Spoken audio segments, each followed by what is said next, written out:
15-year-old Lena Laksanamisay can usually be found using this tablet during her summer break from school. However, she's doing anything but taking a break.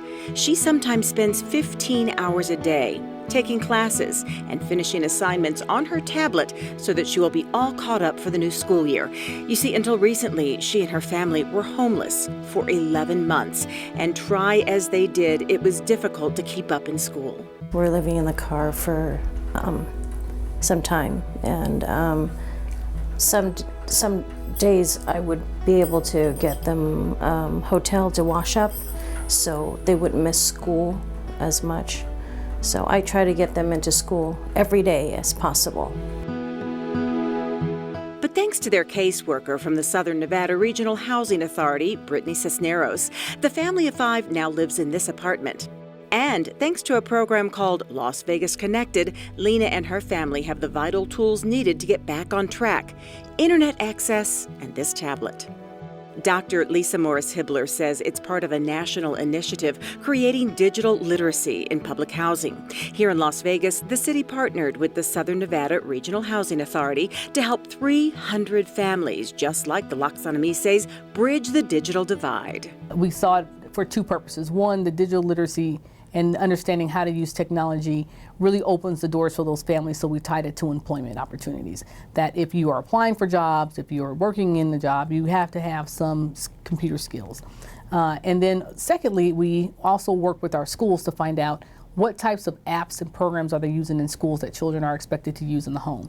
Our district typically has about 50% of the homework online, and also registering children through Infinite Campus requires you to be online. So speaking strictly for students, not having internet and computer access puts them behind other kids before they even get a chance to get started, because the internet is no longer a luxury, it's a necessity.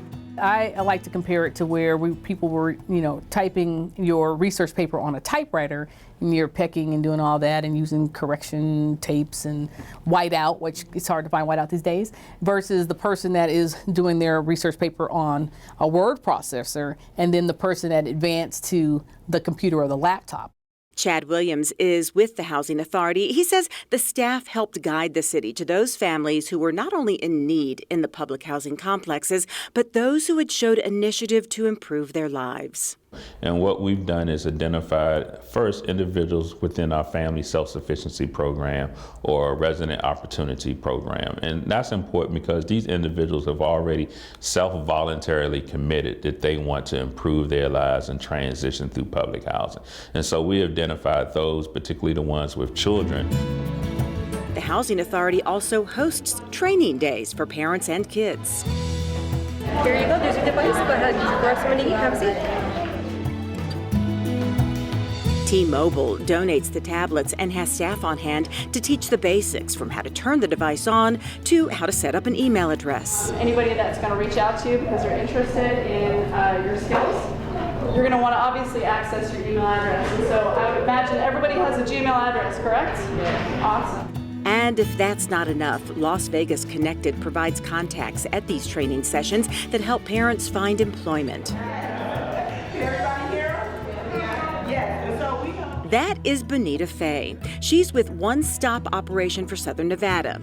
We paid her a visit to find out why she was adamant about being part of this program. Internet connection is critical these days because you really need it to connect to your kids' school.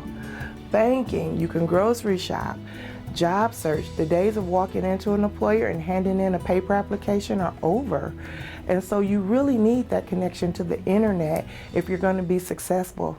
But it's not only her knowledge of how the employment process works that feeds her passion to help others. Before she landed her dream job here at One Stop, she made some mistakes in life that landed her in a Wisconsin prison. It's an experience she is open about and taps into when she sees others looking for a hand up. As I was going through my journey, I learned how to advocate for myself and discovered that I have a passion for helping people and sharing what I learned. When I entered prison, I didn't have a high school diploma, and today I have my master's degree in organizational management and leadership. And so I've really dedicated my life to helping others. She says there are good people out there who are not looking for a handout. They're just looking for a chance. So she makes sure she's at those training sessions and available to them here in her office to give them that chance. Dr. Morris Hibbler says in all 300 families in our community will be helped thanks to this program.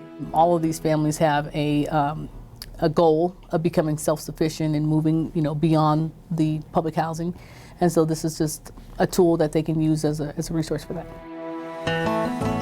A tool that puts Lena and her family back in the driver's seat to self-sufficiency, instead of feeling like they were being left behind. I found it to be helpful because it helped me with schooling a lot, especially since we do a lot of things on computers and tablets.